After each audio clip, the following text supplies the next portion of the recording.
दोस्तों आपको एक बार फिर से स्वागत है हमारे इस यूट्यूब चैनल पे। और समुच्चय सिद्धांत हमने लास्ट वीडियो में इसका पार्ट 1 की बात की थी, जहाँ पे हमने समुच्चय सिद्धांत में समुच्चय के बारे में, समुच्चय के प्रकार के बारे में, समुच्चय के निरूपण के बारे में सीख लिया था, समझ लिया था। और आज हम आगे इसके बारे में चर्चा करने वाले हैं और इसमें कुछ और भी चीज़ें हैं जिनके बारे में हम जानेंगे। मैंने सोचा कि क्यों ना हम पहले पिछले वीडियोस पर आधारित जो क्वेश्चंस हैं उन्हें एक बार देख लेते हैं, जो आपकी किताब में मिल जाते हैं। तो ये तो है भारत भारती की किताब, आप जानते ही हैं। और यहाँ पे अलग अलग चीज़ें, जैसे कि ये ऊपर वाले जो हिस्सा है हमने पिछले वीडियो में डिस्कस किया था। इस वीडियो में 32 के भाजकों का समुच्चय, 32 के भाजक यानी 32 किससे किससे कट जाएगा, ये जो समुच्चय बनेगा ये 32 के भाजकों का समुच्चय बनेगा। और 32 1 2 4 से कट ही जाएगा, लेकिन 8 से भी कटता है। 16 दूनी 32 भी है तो 16 से भी करता है, 32 से भी करता है। तो यहाँ पे तो सही है, लेकिन इसके साथ 1 भी होना चाहिए था। तो 1 और 32 को लेकर के जो समुच्चय बना है ये पूरा क्या होगा, इसके भाजकों का समुच्चय होगा। तो आप ऐसे देखते ही, इसमें ज़्यादा कुछ हल नहीं करना है, देखते ही समझ सकते हैं। अब यहाँ पे लिखा है निम्नलिखित समुच्चय में कौन सा रिक्त समुच्चय। रिक्त समुच्चय मतलब खाली समुच्चय। अब कौन सा खाली होगा, अब आपको बताया था चौथा विकल्प, जहाँ पे कोष्ठक अकेले रहा है तो वो होता है, फाई अकेले रहे तो वो होता है रिक्त समुच्चय। लेकिन कोष्ठक के अंदर फाई रखा रह जाए तो रिक्त समुच्चय नहीं होता है। इवन 0 भी रखा जाएगा तो वो एकल समुच्चय होगा, रिक्त समुच्चय नहीं होगा। और यहाँ पे ये दोनों को क्या करना है, ये नियमित से लिखा गया है और इनको हल करके आपको निकालना है। अब यहाँ पे दिया है x such that x square is equal to 16 और x एक विषम संख्या है। तो x का स्क्वायर करने पर 16 मिल रहा है और x एक विषम संख्या है। क्या ऐसे कोई गिनती हो सकती है? 16 किसका वर्ग होता है? 16 होता है 4 का वर्ग, और 4 एक विषम संख्या है? ऐसा बिल्कुल नहीं होता है, ये उल्टा जा रहा है। यानी पहला वाला विकल्प ही रिक्त समुच्चय है। ठीक है, रिक्त समुच्चय का ऑप्शन उदाहरण के लिए हमने कल थोड़ी बहुत बात की थी तो पिछले वीडियो में, तो ये बात तो यही हो गई। ठीक है, तो विषम समुच्चय ये क्या हो गया, रिक्त समुच्चय है। दूसरा वाला में यहाँ पे x such that x minus 2 equal to 2, तो x में से 2 घटाने पर 2 मिल रहा है, तो x की जगह पे क्या आ जाएगा, 4 होगा। अब -2 को इधर भेजेंगे, +2 हो जाएगा। अब आपको ये छोटी सी बात समझनी होगी। देखिए यहाँ पे लिखा है x such that x minus 2 equal to 2, ये क्वेश्चन में बंद किया गया है। अब यहाँ पे x सच दैट x क्या है, x ये कहता है कि x ऐसा है कि x -2 बराबर 2 है। तो x बराबर क्या हो जाएगा, 2 उधर जाने के बाद 4, तो x क्या है, 4 है। तो ये स्थिति को ऐसे दिखाने के लिए ऐसे लिखा जाता है, ये नियम विधि है, ये इसको लिखने का तरीका होता है। तो इस वजह से ये ऐसे काम करता है। तो वहां पे तो आपको मिल गया एक उत्तर 4, तो ये एकल समुच्चय हो गया। तो आपको पहला विकल्प होगा रिक्त समुच्चय। अब यहाँ पे आपको एकल समुच्चय बात करनी है, तो यहाँ पे कौन सा एकल समुच्चय होगा। अब यहाँ पे 2 को देख रहे हैं, बार बार अनंत तक जा रहा है, तो इसमें केवल एक ही गिनती आएगी एक बार में। तो ये हो गया एकल समुच्चय। आप ऊपर वाले सवालों को थोड़ा सा हल करेंगे तो उसमें कुछ न कुछ उत्तर मिलता जाएगा। उसमें 2 1 3 उत्तर मिलेंगे, आप उसको हल कर सकते हैं। बिल्कुल इसी प्रकार से आपको क्या करना है, यहाँ पे दिखाई दे रहा है x such that x square is equal to 25, x is greater than 5। तो यहाँ पे आप हल करेंगे तो x स्क्वायर बराबर 25 है, तो x बराबर क्या मिल जाएगा, 5। और x 5 से बड़ा है, x 5 भी है और x 5 से बड़ा हो सकता है, ऐसा नहीं है। तो यहाँ पे थोड़ा सा गलत सा काम हो रहा है, तो इस वजह से ये रिक्त समुच्चय बनेगा। तो कुल मिला के बातें ऐसी हैं, आपको समझना होगा कि कौन सा समुच्चय किस प्रकार से बन रहा है। एकल समुच्चय की बात कर रहे हैं तो आप यह समझ रहे हैं कि बार बार ये गिनती दी गई है तो लिखा जाएगा एक ही बार, तो एकल समुच्चय तो ये बनेगा। बाकी सारी चीजें तो कंडीशन के हिसाब से चलेंगी। छठा वाला क्वेश्चन आपको इसमें एकल समुच्चय के बारे में जानना है, तो आप इसको खुद देख लीजिए, समझ लीजिए। 7वें क्वेश्चन में उप समुच्चयों की संख्या की बात की जा रही है। तो आइए चलिए समझते हैं, शुरू करते हैं कि उप समुच्चय जैसे क्या चीजें होती हैं और उसमें क्या क्या होता है। तो चलिए बात कर लेते हैं उप समुच्चय के बारे में। तो उप समुच्चय क्या होता है, हम यहाँ पे बात करेंगे पहले बात तो 2 समुच्चय की। सबसे पहला एक समुच्चय ले लेते हैं ए, जिसमें आपको मिल जाएगा 1 2 3 4, कोई भी गिनती ले सकते हैं आपकी मर्जी के हिसाब से, ये एग्जाम्पल है। और बी एक समुच्चय ले लेते हैं जिसमें आपको मिल जाएगा 2 3 और 4, बस। अब इनकी बात कर लेते हैं। अब यहाँ पे हमको क्या दिखाई दे रहा है कि जो बी है ये इसके क्या होता है कि सभी के सभी अवयव आपको ए में मिल जा रहे हैं। तो इसमें होगा क्या कि ए बी के जितने भी अवयव हैं, बी के पास 2 3 4 हैं, तो ये ए के पास 2 3 4 मिल जा रहे हैं, इवन ए के पास तो कुछ ज्यादा भी हैं। तो बी क्या है, बी ए का उप समुच्चय होगा। उप समुच्चय मतलब इसके कुछ चीजें हैं, जितनी भी चीजें हैं उसमें तो मिल ही रहे हैं, तो उससे छोटा हो गया तो उप हो गया। जैसे सब इंस्पेक्टर होता है तो उप समुच्चय, उपसेट, सबसेट होता है ना, इसको सबसेट कहा जाता है, उप समुच्चय। तो उप समुच्चय में क्या होगा कि बी क्या है, ए का उप समुच्चय, तो ए से तो छोटा है, ए से निकला है, तो ये इस प्रकार से दिखा दिया जाता है। जैसे आप आप कहते हैं ना कि अब बी आप कहेंगे कि बड़ा है, बी छोटा है ए से, ठीक, बस छोटी सी बात है। अब छोटा बड़ा का मतलब क्या होगा, ए के पास ज्यादा अवयव है, इस वजह से उधर की ओर मुंह खुल गया, और बी के पास छोटा कम अवयव है, इस वजह से इधर बंद हो गया। बस आपको इतना ध्यान देना है कि इसके सभी अवयव इसमें मिलने चाहिए।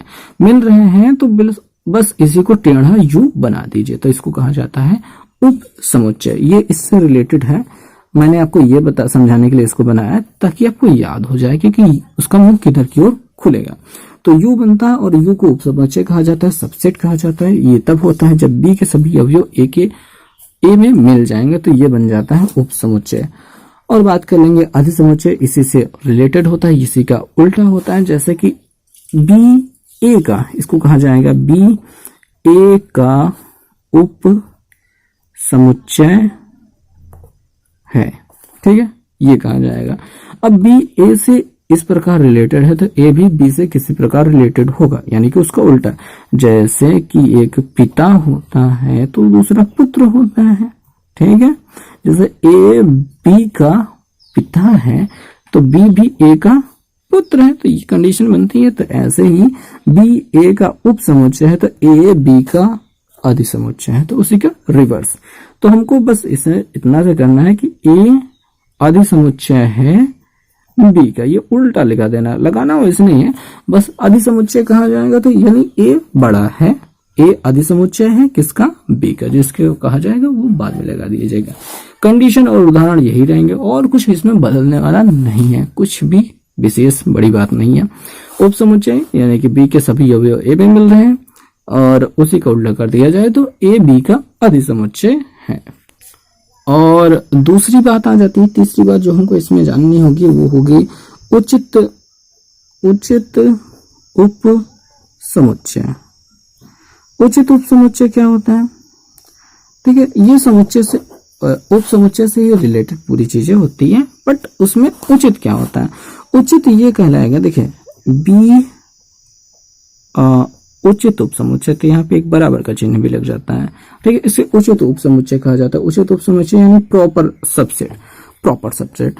तो बी उचित उप समुच्चय है ए का, ये कंडीशन तब बनेगी जब बी के सभी अवयव ए में मिल रहे हों, बट ए का क्या है, अवयव थोड़ा सा ज्यादा हो, यानी यही कंडीशन सेम यही काम करे, ठीक है। तो दो कंडीशन ये भी, एक कंडीशन ये भी हो सकती है कि आपके पास ए के अवयव क्या हो गए, आपके पास ए के पास हो गए 1 2 3, ठीक है, और बी के पास भी क्या हो गए 1 2 3 ही हो गए। अब बी के सभी अवयव ए में तो मिल रहे हैं ना, मिल रहे हैं, तो बी ए का उपसमुच्चय होगा, तब ए भी तो बी का उपसमुच्चय होगा, क्योंकि ए के भी सभी अवयव बी में मिल रहे हैं। तो ये थोड़ा सा उल्टा पुल्टा दोनों जगह पे काम कर रहा है।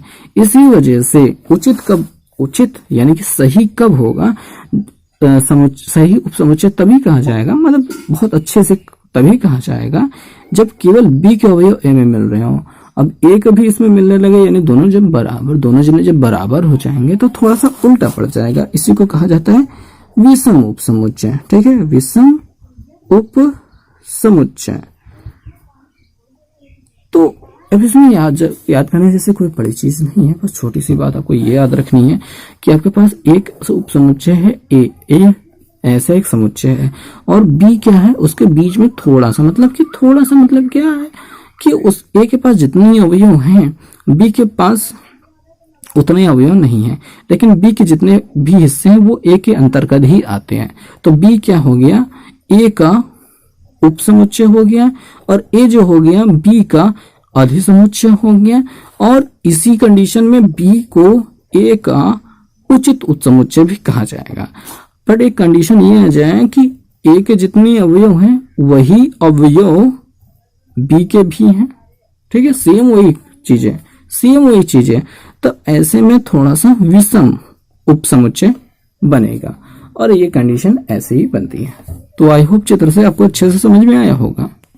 और अगला जो हमें हेडिंग समझनी है वो होता है समष्टीय उपसमुच्चय। समष्टीय उसको कहा जाता है अंग्रेजी में यूनिवर्सल।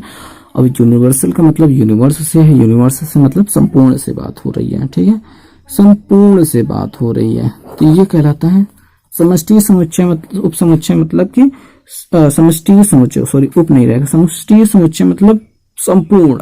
अब समष्टि को यू से दिखाया जाता है ज्यादातर, ठीक है। समष्टि का मतलब संपूर्ण, यानी कि पूरा का पूरा चीज है। अब कोई ऐसी बहुत बड़ी से पूरा संसार है समझ लीजिए, अब उसमें ए भी है, बी भी है, सी बी डी भी है, सभी समुच्चय से घूम रहे हैं, ठीक। तो ये जो समुच्चय बनेगा इसको कहा जाएगा समष्टीय समुच्चय, यानी कि एक ऐसा समुच्चय जिसके अंतर्गत सभी समुच्चय समावेशित हो जाएं एक पर्टिकुलर सवाल की, ठीक है। एक निश्चित सवाल के जितने भी सबसे बड़ा समुच्चय, सभी अवयवों को रखने वाला जो होगा वो समष्टीय समुच्चय कहलाएगा, ठीक। तो दोस्तों जो नेक्स्ट चीज हमें समझनी है वो होता है घात समुच्चय, यानी कि पावर सेट। पावर सेट क्या होता है, किसी एक पर्टिकुलर सेट है, जैसे इसके पास 1 2 है, ठीक है। अब इसके जितने भी उप समुच्चय बनाए जा सकते हैं उन सभी का समुच्चय कहलाता है इसका घात समुच्चय, ठीक है। अब उसमें अवयव की संख्या गिननी होती है। अब यहाँ पे इसके कितने उप समुच्चय हो सकते हैं, पहले बात तो यही हम गिन लेते हैं।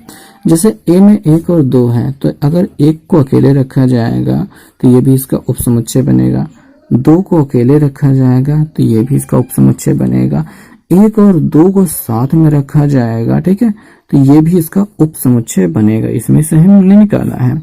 और अगर मान लीजिए कुछ ना निकाले, खाली रख दिया जाए, तब पर भी तो इसका उप समुच्चय बनेगा, ठीक है। तो ये टोटल गिनतियां हो गई उप समुच्चयों की। ऐसे ही 3 गिनतियां होंगी तो बढ़ती जाएंगी। तो यहाँ पे टोटल गिनतियां कितनी है, 1 2 3 और 4 हो रही है। तो ये जितना भी आपको मिला है ये इसकी घात समुच्चय कहलाता है, ठीक है। घात समुच्चय का मतलब यही होता है कि इसमें उसके उप समुच्चयों का जो भी समुच्चय बनता है ये घात समुच्चय कहलाता है। आप इसको ऐसे एक और कोष्टक में बना के ऐसे लिख सकते हैं, और इसको कहा जाता है PA, ठीक है। PA बन जाएगा। कैसे, एक कोई सेट है उसके उप समुच्चय को जो भी समुच्चय बना, पूरा मिलाने के बाद जो समुच्चय बना वो घात समुच्चय यानी कि PA हो गया। अब इसमें जो अवयवों की संख्या PA में कितने अवयव होते हैं इनको गिनने के लिए जो फॉर्मूला बनता है वो 2 की पावर n बनता है। n का मतलब क्या होता है, इसमें कितने अवयव हैं, 1 और 2 अवयव हैं, तो 2 की घाते 2 बराबर कितने 4, इसमें 1 2 3 4 अवयव हमने आपको गिन के बताया था। तो ये कंडीशन बनती है घात समुच्चय की। तो आपको समझ में आया होगा उप समुच्चय बनाना। उप समुच्चय बनाने के लिए एक छोटी सी बात और बता देता हूँ, जैसे कि B कोई उप समुच्चय, इसमें 1 2, B कोई समुच्चय उसमें 1 2 और 3, ये 3 अवयव हैं।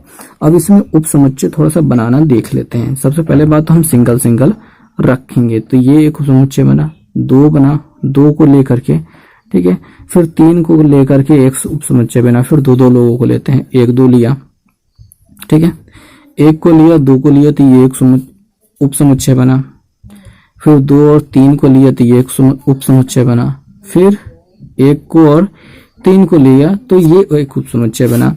साथ में अभी हम तीनों को ले लेते हैं, 1 2 और 3, तो ये भी एक उप समुच्चय बना। और कुछ नहीं लेते हैं, खाली छोड़ देते हैं, ठीक है, फाई रख देते हैं, तो वो भी एक उप समुच्चय बना। अभी यहाँ पे 3 है तो 2 की घाते 3 अगर लगाते हैं, 2 दूनी 4 दूनी 8 हमारे पास बनेगा। तो इसमें 1 2 3 4 5 6 7 8 अवयव बनने हैं। अब इन सभी को अगर एक मझले कोष्टक में बंद कर दिया जाए और इसको बराबर देखा जाए तो ये PB के बराबर होगा, यानी कि B का घात समुच्चय ये कहलाएगा। तो ये उप समुच्चय हो गए, किसी भी समुच्चय के उप समुच्चय बनाने का ये विधि हो गई, और उसमें उप समुच्चय की टोटल संख्या हो गई, और उससे जो बनता है उसको घात समुच्चय कहा जाता है। तो यहाँ पे आपको इतना सब कुछ क्लियर हुआ आई थिंक। तो दोस्तों लास्ट में आप पहुंच चुके हैं, और यहाँ पे केवल 3 ऐसे मेन चीजें बची हैं जिनके बारे में हमको थोड़ा थोड़ा जान लेना चाहिए, और बस थोड़ा सा जान लेना चाहिए कि उसका नाम क्या है, उसका प्रकार क्या है, क्या काम करते हैं। जैसे सम समुच्चय कह दिया जाए तो ऐसे दो समुच्चय जिसके क्या होते हैं कि अवयव पूरे के पूरे मिल रहे हों, ठीक है। कंडीशन ये होती है सम समुच्चय का कि ऐसे दो अवयव, ठीक है, पहले एक अवयव ए ले लेते हैं जिसमें 1 2 और 3, ज्यादा गिनतियां नहीं लिखते हैं, बहुत ज्यादा लिखने से कोई पड़ेगा नहीं कुछ, ठीक है। तो यहाँ पे 1 2 3, अब इनको इसी क्रम में लिखे या फिर उल्टे क्रम में लिख दिए, कोई फर्क नहीं पड़ता, बट आपको पूरे अवयव मिलने चाहिए। ऐसे में ये दोनों एक दूसरे का सम समुच्चय कहलाते हैं, बराबर समुच्चय कहलाते हैं। तो ए बराबर बनता है बी, इसको ऐसे रिप्रेजेंट किया जाता है, ठीक है। तो ये होता है सम समुच्चय। दूसरा होता है समतुल्य समुच्चय। समतुल्य समुच्चय में ऐसे दो समुच्चयों की बात करेंगे, जैसे हमने एक ले लिया 1 2 और 3, ठीक है, और बी को ले लिया, क्या ले लिया हमने 1 5 4 ले लिया, मान लेते हैं, ऐसा कोई कंडीशन बन गया। अब इसमें क्या है, अवयवों की संख्या 3, इसमें भी अवयवों की संख्या 3, ये 3 बराबर होने की वजह से इसको समतुल्य समुच्चय कहा जाएगा, क्योंकि अवयवों की संख्या बराबर है। यहाँ पे पूरी की पूरी गिनतियां बराबर थी, इसलिए सम समुच्चय कहा गया। यहाँ पे केवल उनमें कितने अवयव हैं, इनकी संख्या बराबर होने की वजह से 3 अवयव हैं, इस वजह से इसको समतुल्य समुच्चय कहा जाएगा। एक होता है असंयुक्त समुच्चय। ऐसे दो समुच्चय जिसमें कुछ ना मिले, ना संख्या मिले, ना इनकी संख्या मिले, ना उनके एक को अवयव मिले। जैसे एक समुच्चय ए ले लेते हैं जिसमें मिल जाएगा 1 और 2, ठीक है, और दूसरा समुच्चय बी ले लेते हैं जिसमें आपको मिल जाएगा 3 4 और 5, ठीक है। हमने पास इतना सा लिया, इसमें अवयव संख्या 2, इसमें 3 हो गया, तो ये नहीं मिल रहा है, गिनतियां तो को नहीं मिल रही हैं, तो इस वजह से ये क्या कहलाता है, असंयुक्त समुच्चय हो गया। तो ये कुल मिला के संयुक्त समुच्चय के सारी चीजें हो गई हैं। अभी जो बच जाता है वो होता है संख्याओं पर आधारित समुच्चयों के नाम, विशेष नाम होते हैं बस, और कोई बड़ी बात नहीं है, उनको चिन्हों को रिप्रेजेंट समझना वो होगा। और एक चीज हम शायद भूल गए हैं, अवयव बार बार हम प्रयोग कर रहे थे, अवयव कोई, जैसे कि समुच्चय ए का अवयव 1 और 2 है, ठीक है, तो इसको कैसे लिखा जाएगा, जैसे हमने कह दिया कि एक एलिमेंट ऑफ ए, इसको कहा जाता है, ये एलिमेंट ए का एलिमेंट है, यानी अवयव है। और जैसे कह दिया जाए कि 3 क्या है, ए का एलिमेंट है कि नहीं है, तो एलिमेंट नहीं है। तो ये करने का, लिखने का तरीका होता है कि एलिमेंट है कि नहीं है। अब बात कर लेते हैं संख्याओं पर, जो संख्याओं के समुच्चय की संकल्पना होती है। जैसे प्राकृतिक संख्या होती है, उनको n बराबर लिखा जाता है 1 2 3 4, इसमें ऊपर जो लिखा है उसको ज्यादा पढ़ने की जरूरत नहीं, बस आपकी यह जान लीजिए। प्राकृतिक धन पूर्णांक जो प्राकृतिक संख्या 1 2 3 4 होती है, 5 6 7 आगे गिनते जाइए, उसको n से दिखाया जाता है। और जितने पूर्णांक होते हैं उनको i से दिखाया जाता है, तो माइनस वाली और 0 और प्लस वाली जो गिनतियां होती है इनको मिला करके। और सम पूर्णांकों के समुच्चय को इस दिखाया जा रहा है, यानी कि 2 4 6 8 वाले को भी सम पूर्णांकों को यहाँ पे o से दिखाया जा रहा है, ऑड और इवन ई से, ऑड को ओ से, ठीक है। और सबको उसी अंग्रेजी अक्षर के पहले अक्षर से को समझा जाता है, ठीक है। नेचुरल नंबर होता है n से दिखाया जाता है, इंटीजर होता है, पूर्णांक को इंटीजर कहा जाता है, तो i से दिखा दिया। इवन नंबर, ठीक है, सम को इवन कहा जाता है, तो ई से। ऑड नंबर विषम को ओ से लिखा, ऑड हो गया, ठीक है।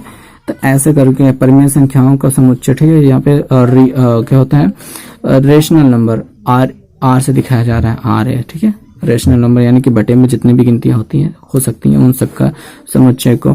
और परिमेय को देखिए यहाँ पे आई से दिखाया गया, आई आर, ठीक है, आई आर, ठीक। यहाँ पे इन रेशनल नंबर जो कहा गया है अपरिमेय संख्या को, तो उनको आई आर से दिखाया गया है।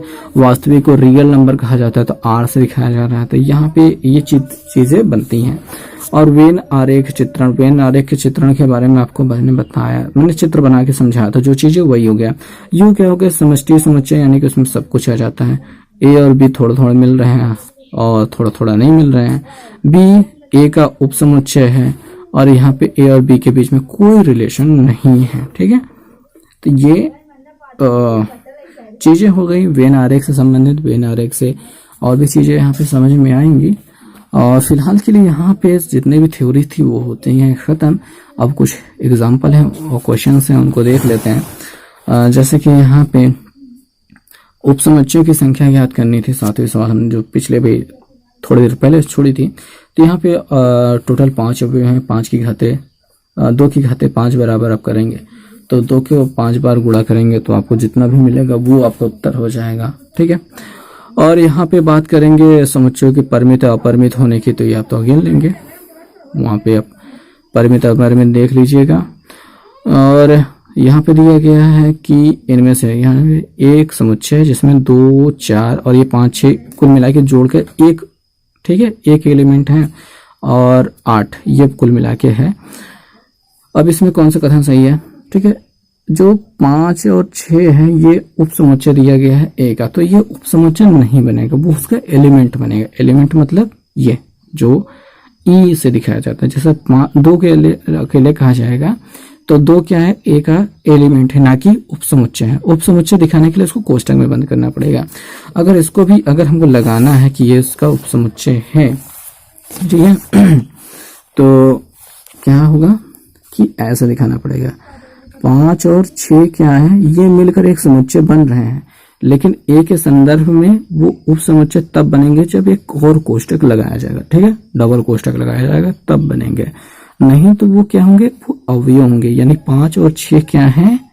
वो 5 और 6 मिलकर के जो ये पूरा सेट बना है वो एलिमेंट है ए का, ठीक है, ये एलिमेंट है ए का। और 2, 4, 6, 8 ये क्या है? 2, 4, 8 क्या है? उप समुच्चय है ए का, मिलकर के बन जाएगा। हाँ, ये उप समुच्चय बनेगा।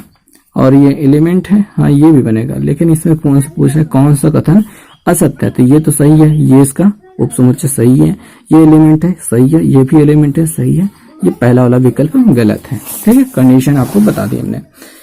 और यहाँ पे आप सभी सवालों को देख लेंगे, कोई भी ज्यादा बहुत मुश्किल नहीं है, सब के सब बहुत ही आसान है चीजें हैं।